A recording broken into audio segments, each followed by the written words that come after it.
It's January 15th, 1947 in Los Angeles, a city where dreams flicker like neon signs and vanish just as fast. The morning sun cuts through a veil of fog, bathing the quiet streets of Leimert Park in a pale, uneasy glow.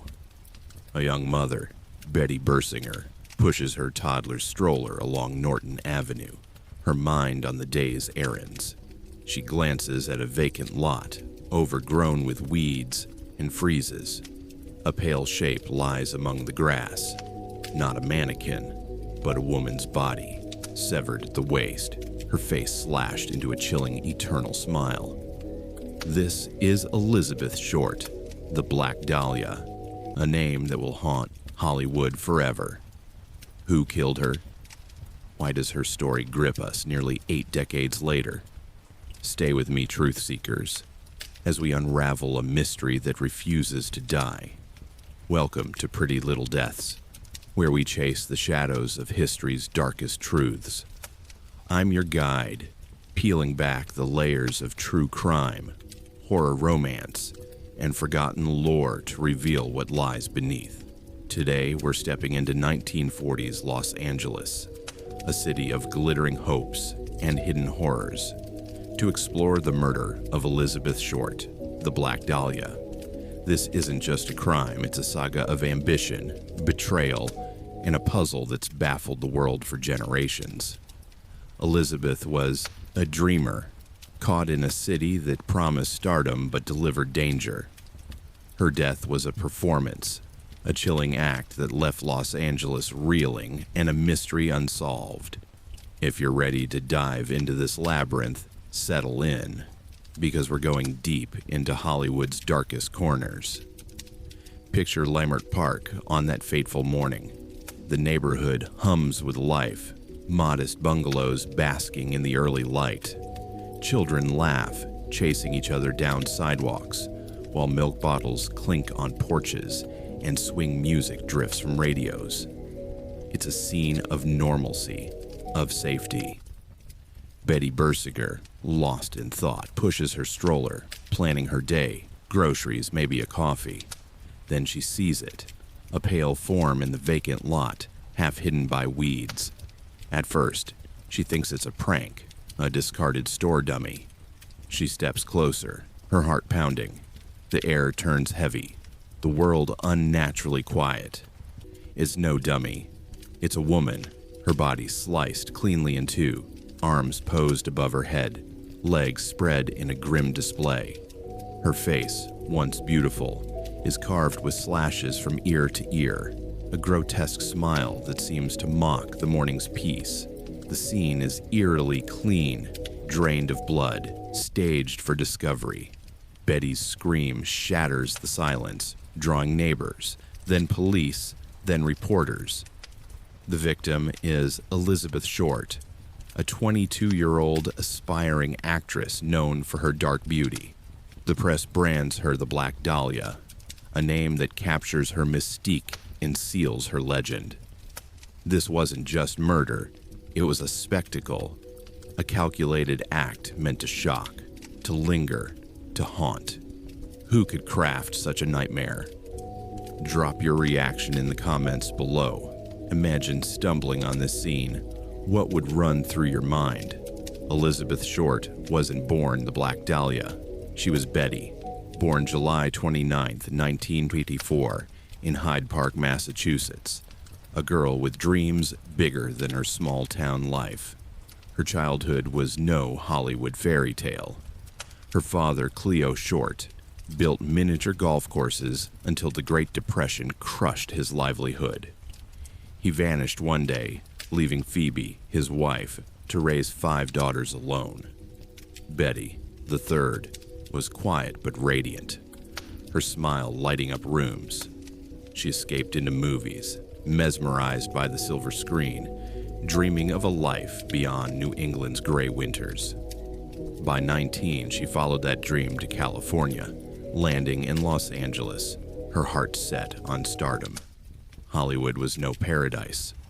Elizabeth lived in cramped boarding houses, worked long shifts as a waitress, and auditioned for roles that never materialized. Her raven hair, porcelain skin, and black dresses turned heads, earning her the nickname Black Dahlia, a nod to the 1946 noir film The Blue Dahlia. But the city was a grinder, chewing up hopefuls like her. She spent nights in smoky bars, mingling with soldiers, hustlers, men who offered fame for a price. Her charm drew them in, but it also made her a target. One man, Robert Red Manley, a married salesman, drove her around in early January 1947, dropping her at the Biltmore Hotel on January 9th. He swore it was the last time he saw her. But Elizabeth knew others. Club owners with mob ties, actors with secrets, men who saw her beauty as a prize. Was one of them her killer, or someone she trusted too deeply? Drop your theories in the comments below. Who do you think Elizabeth let too close? The discovery of her body sent Los Angeles into chaos. By noon, Leimert Park was a circus, police cordoning off the lot, reporters shouting for details, onlookers whispering in horror. Headlines screamed, "Dahlia slain," "Murder most foul," turning tragedy into sensation. The Los Angeles Examiner and Herald Express painted Elizabeth as a reckless starlet, a party girl who invited trouble. It was a lie, but it sold papers. The LAPD scrambled, their precinct a mess of ringing phones, cigarette smoke, and desperate detectives. They questioned everyone: bartenders, roommates, ex-lovers, over 60 suspects in weeks, but every lead fizzled. Robert Manley faced the heat. His story, dropping Elizabeth at the Biltmore, wavered under pressure, but his wife's alibi held barely. Then there was Dr. George Hodel, a surgeon whose name cast a long shadow. Charismatic, wealthy, connected to Hollywood's elite, Hodel lived in a Franklin Village mansion, hosting lavish parties for artists and power players. Rumors hinted at darker secrets, hidden rooms, strange obsessions. His surgical skills matched the precision of Elizabeth's wounds, chillingly clean cuts. Yet, when detectives dug deeper, Hodel's name seemed to vanish, as if erased by an unseen hand. Was the LAPD out of its depth, or was someone protecting a killer? Share your thoughts in the comments.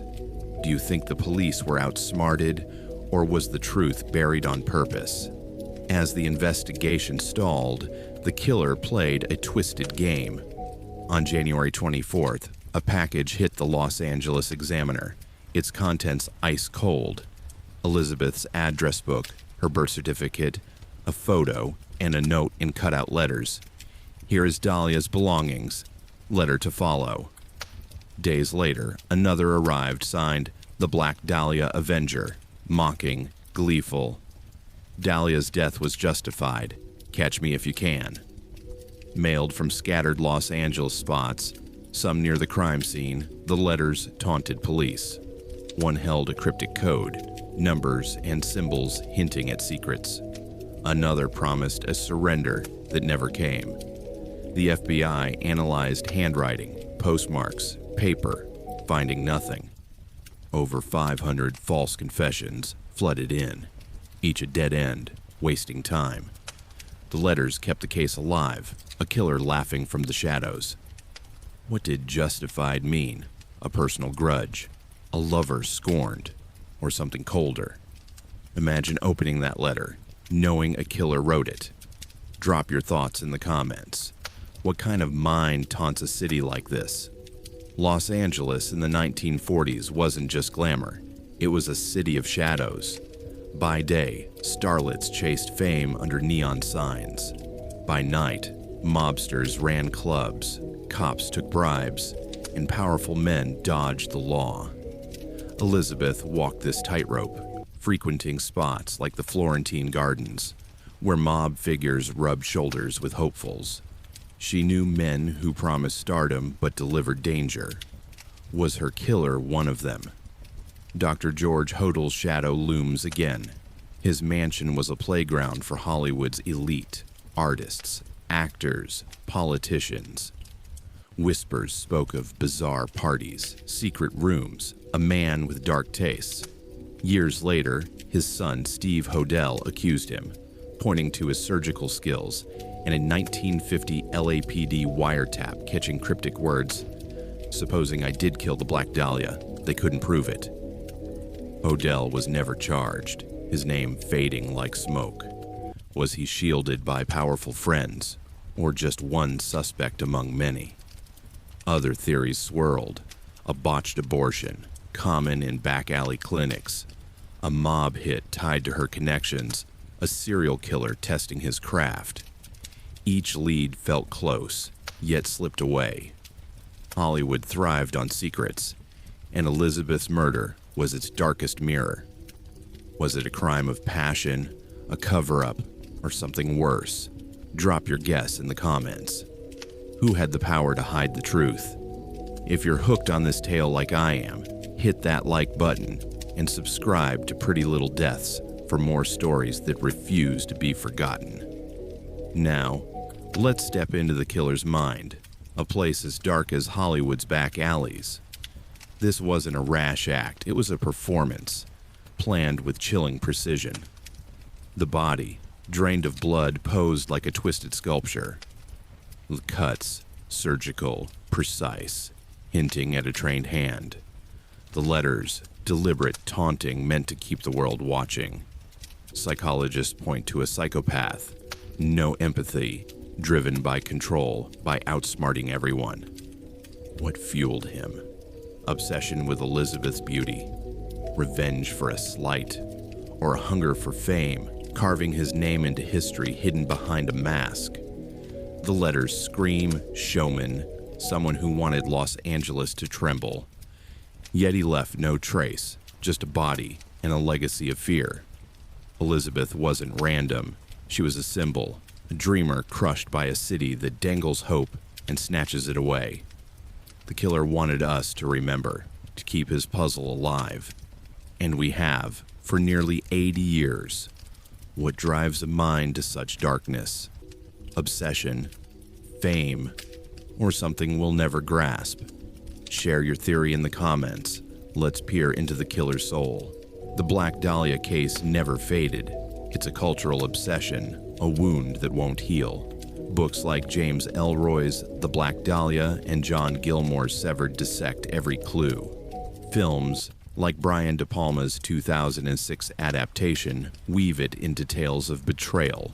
Podcasts, YouTube channels, amateur sleuths, they all chase answers, scouring archives, debating theories. Why does Elizabeth endure? Because her story is Hollywood itself, glamour masking horror. It's a tale of a woman who dared to dream, silenced by a killer who knew her world too well. It's a puzzle begging for justice. Her name, the Black Dahlia, isn't just a victim's. It's a symbol of dreams Los Angeles builds and breaks. What keeps her story alive for you? The mystery, the tragedy, the hope for answers? Drop your thoughts in the comments. Let's keep Elizabeth's story alive. Elizabeth Short's killer remains a ghost, his identity locked in a puzzle no one has cracked. Her murder was a taunt, a challenge to find him, to understand him, to remember her. The Black Dahlia story is a call to keep searching. If you feel the pull of this mystery, join Pretty Little Deaths by hitting that subscribe button now. Let's chase the truth together, unearthing secrets history tried to bury. Truth seekers, the Black Dahlia proves some secrets never die. Who killed Elizabeth Short? A scorned lover, a Hollywood elite, or a phantom lost to time?